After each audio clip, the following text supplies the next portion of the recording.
জেলা পর্যায়ের সরকারি কর্মকর্তাবৃন্দ, প্রিন্ট ও ইলেকট্রনিক মিডিয়ার সম্মানিত সদস্যবৃন্দ এবং আমার সামনে উপস্থিত চট্টগ্রামবাসী, আপনাদের সবাইকে সালাম এবং শুভেচ্ছা।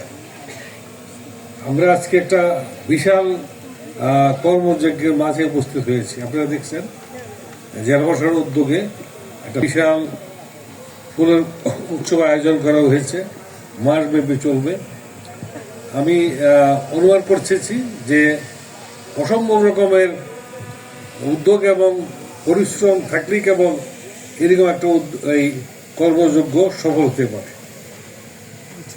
আমি আপনাদের এই অনুষ্ঠানে এসে অত্যন্ত আনন্দিত এবং গর্বিত অনুভব করছি যে আমি আমার এই চট্টগ্রাম ভ্রমণে এই সুযোগে একটা বড় অনুষ্ঠান দেখতে পেলাম এবং আপনাদের সাথে শরীক হতে পারলাম।